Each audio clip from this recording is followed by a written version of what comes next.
Gogorrena nik uste zelaitik kanpo egotia, eta batez ere taldekidetatik urrune egotia, azkenian 4 hilabete, momentu diferente ezberdin askotatik pasa naiz, eta nik uste hori, azkenen gertutasun hori faltan bota taldekideana, viajatzia, eta nik uste hori.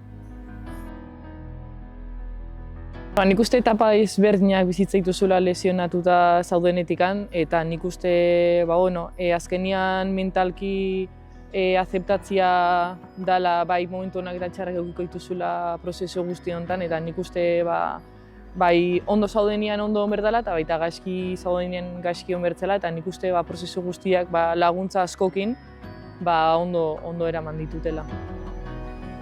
Fizikoki ondo eta gogotsu. Egia da, partio bat bakarrik gatzeala, baina oso gogotsu nao, sentsazio, pixkanaka sentsazioak hartzen, nire bigarren astia izangoa internatzen ekip taldeakin eta goguakin.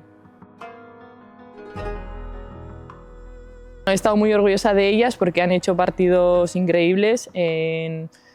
Estar lesionada en situaciones como el equipo, que ha estado jugando muy bien y teniendo resultados súper positivos, pues al final también a mí me ayuda a recuperarme mejor y tener pues esa motivación, ¿no? Y estoy muy orgullosa de ellas.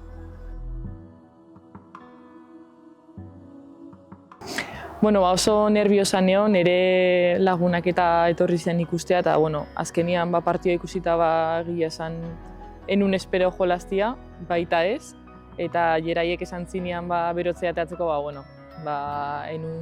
enun espero, berotzea nintzen, nerviosa neon, y de todo un poco sensaciones oso raruak, onak, eta oso polita izan zen, egia esan.